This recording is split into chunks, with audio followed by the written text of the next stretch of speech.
Selamat siang, perkenalkan nama saya Trinita Sitohang dengan NIM G1S1211041 dari kelas A, mata kuliah Kimia Organik angkatan 2021.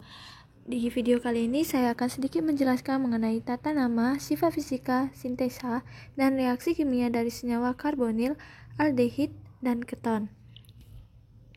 Suatu senyawa karbonil dikarakteristikkan oleh senyawa berikut ini. Yang pertama ada urea.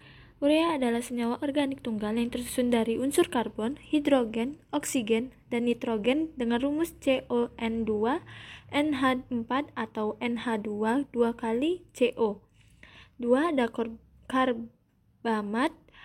Karbamat merupakan turunan dari senyawa asam karbamat NH2COOH.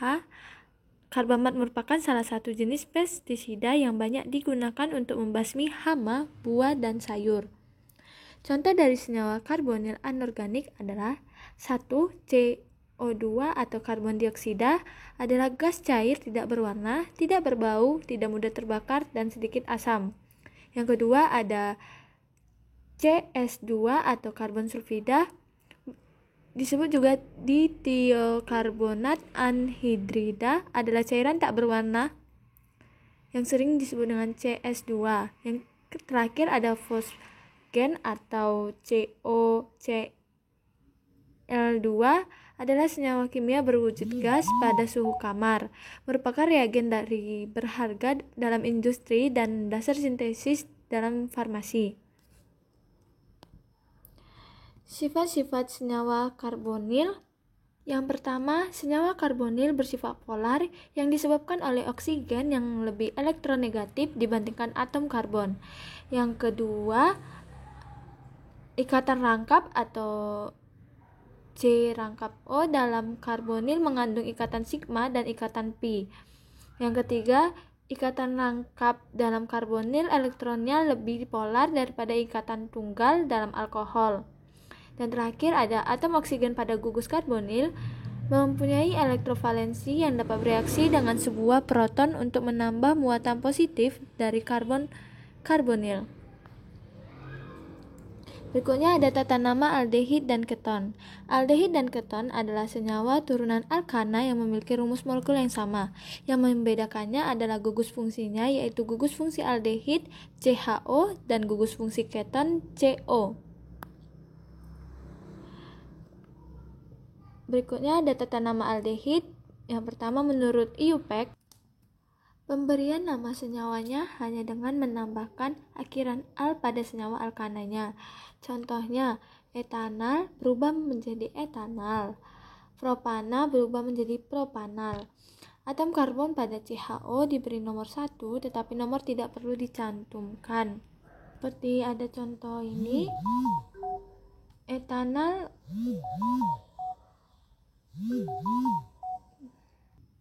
seperti ada pada gambar ini, CHO diberi nomor 1 tapi nomor tidak perlu dicantumkan. Ini CHO diberi nomor 1, ini dia nomor 1, cuman karena dia cabangnya cuma 1, itu kan etanal, berarti tidak perlu memakai nomor seperti ini 2 kloro, itu nggak perlu, cukup etanal saja karena cabangnya cuma 1.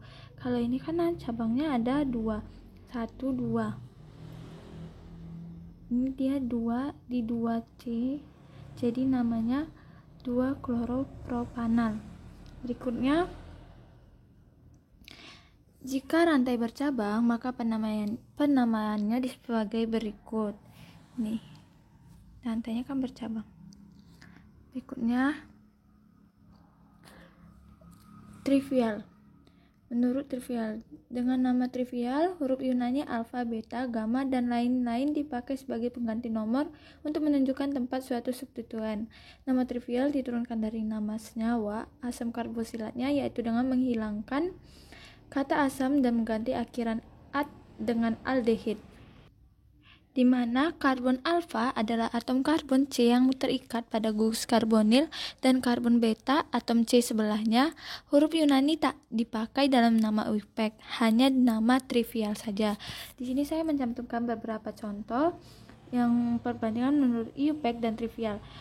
Di sini kalau menurut IUPAC nama senyawa ini adalah propanal, tapi kalau menurut trivial nama senyawa ini merupakan propionaldehid, karena menurut penamaan trivial AD diganti dengan kata aldehid. Jadi kalau trivial itu kita tinggal tambahkan aldehid di belakangnya. Kalau menurut IUPAC itu tinggal kita tambahkan al. Berikutnya tata nama senyawa keton. Satu, menurut IUPAC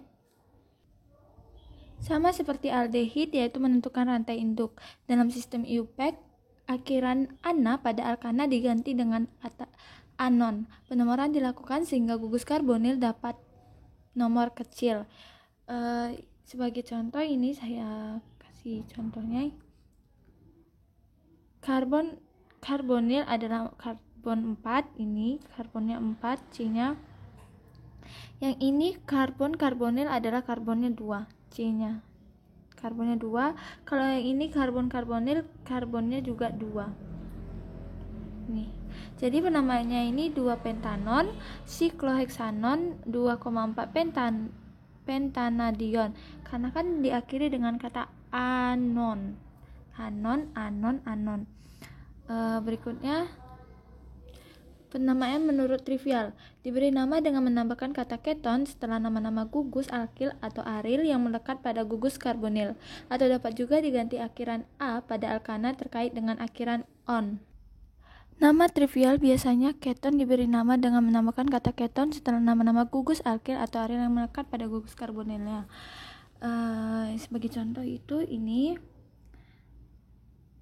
ada menurut IUPAC dan trivial. Kalau menurut IUPAC tadi kan senyawa selalu diakhiri dengan kata on. Kalau menurut trivial itu bisa menggunakan aseton atau keton. Jadi kalau di sini kan menurut IUPAC ini namanya propanon, tapi kalau menurut trivial ini namanya dimetil keton atau aseton. Sama juga dengan ini kalau di menurut IUPAC itu butanon, tapi kalau di menurut trivial itu etil metil keton atau aseton juga bisa. Sebagai contohnya lagi ini untuk memperjelas teman-teman, bisa teman-teman lihat sendiri. Berikutnya sifat fisika aldehid. 1. Karena aldehid tidak mengandung hidrogen yang terikat pada O2, maka tidak terjadi ikatan hidrogen seperti pada alkohol. Yang kedua, bagian negatif dari sebuah molekul akan tertarik ke bagian negatif dari molekul yang lainnya. Ketiga, aldehid adalah polar, dapat membentuk gaya tarik-menarik yang relatif kuat antara molekulnya. Keempat, oleh karena itu titik didihnya intermediat antara senyawa polar dan non-polar. Kelima, walaupun aldehid murni tidak dapat membentuk ikatan hidrogen, senyawa-senyawa ini dapat membentuk ikatan hidrogen dengan atom hidrogen dari air atau alkohol. Dan terakhir, karena adanya ikatan ini, kelarutan aldehid dalam air sejajar dengan alkohol. Sifat fisika keton. Yang pertama, keton adalah polar dan dapat membentuk gaya tarik-menarik elektrostatik yang relatif kuat antar molekulnya. Di sini saya mencantumkan contoh. Ininya itu tuh merupakan gaya tarik elektrostatiknya. Maka dari itu keton bersifat polar. Yang kedua merupakan aseptor atau ikatan hidrogen bukan donor, dapat berikatan dengan ikatan hidrogen molekul air tetapi tidak dapat membentuk ikatan hidrogen dengan dirinya sendiri. Seperti contoh ini gambarnya ini, teman-teman bisa lihat sendiri. Ini ikatan hidrogen, dia bisa dapat berikatan hidrogen dengan molekul air tapi tidak dapat membentuk ikatan hidrogen dengan dirinya sendiri. Jadi ini harus dibantu dengan air, maka dia akan bisa berikatan dengan dapat berikatan. Yang ketiga sifat fisika keton yaitu keton dengan 3,3 sampai 13 atom karbon berupa cairan dengan bau sedap. Keton dengan atom karbon lebih dari 13 merupakan padatan, dan suhu rendah golongan keton dapat larut dalam air, sedangkan suhu tinggi golongan keton tidak dapat larut dalam air. Berikutnya, sintesa keton dan aldehid. Sintesa keton yang pertama dapat disintesis dari suatu alkena yang mengalami reaksi ozonolis Yang kedua, dapat disintesis dari suatu benzene melalui reaksi Friedel-Crafts. Yang ke sintesis aldehid, ada beberapa cara yang dapat dilakukan untuk mensintesis aldehid. Yang pertama, aldehid dapat dioksidasi dari alkohol primer dengan menggunakan asam kromat atau Na2Cr2O7 atau PCC. Juga dapat melalui reaksi ozonolisis. Teman-teman bisa melihat sendiri reaksinya seperti apa. Yang berikutnya, reaksi kimia aldehid. Yang pertama ada oksidasi. Oksidasi ini reaksinya, di mana di reaksi ini oksidator sedang untuk mengubah aldehid menjadi asam karboksilat atau RCO2H atau ion karboksilat RCO2-. Di sini teman-teman bisa lihat ini kan adisi dari 0 berubah menjadi asam, atau tadi yang saya sebut tadi asam karboksilat atau RCO2H, atau dia juga bisa berubah menjadi RCO2- dalam basa. Ini dalam basanya, yang ini dalam asamnya. Yang kedua ada reaksi reduksi, di mana reaksi reduksi ini tergantung reduktornya.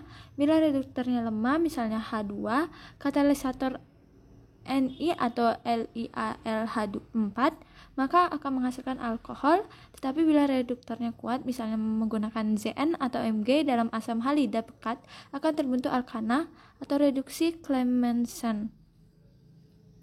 Yang ketiga ada reaksi adisi. Suatu reaksi juga dapat masuk ke dalam ikatan rangkap karbonil, misalnya pada senyawa karbonil dapat terjadi hidrogenasi. Adisi aldehid bisa terjadi karena adanya air, alkohol, hidrogen sianida.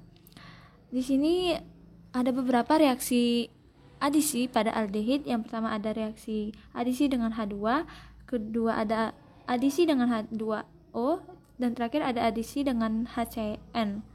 Berikutnya, reaksi kimia keton. Yang pertama ada reaksi oksidasi.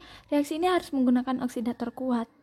Oksidasi keton dengan campuran natrium bikarbonat dan asam sulfat akan menghasilkan asam karboksilat, air, dan karbon dioksida.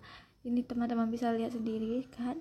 Di sini dia akan menghasilkan air H2O dan karbon dioksida serta asam karbonat ini, karboksilat. Ini merupakan reaksi oksidasi. Yang kedua ada reaksi reduksi, di mana reaksi reduksi keton dengan katalis litium aluminium hidrida akan menghasilkan alkohol sekunder. Yang ketiga itu ada merupakan reaksi dengan reaksi Grignard. Ini teman-teman, yang keempat reaksi dengan Grignard. Hidrolisis hasil reaksi keton dan reaksi Grignard akan menghasilkan alkohol tersier. Ini dia akan menghasilkan alkohol tersier. Yang terakhirnya dia. Yang terakhir ada kondensasi aldo. Dalam suasana basah, keton dapat mengalami kondensasi dengan katalis seng 2 klorida. Mungkin sekian dari sedikit presentasi saya. Bila teman-teman kurang paham, bisa dipelajari lagi. Dan mohon maaf bila ada kesalahan kata yang kurang jelas. Saya akhiri, selamat siang semua.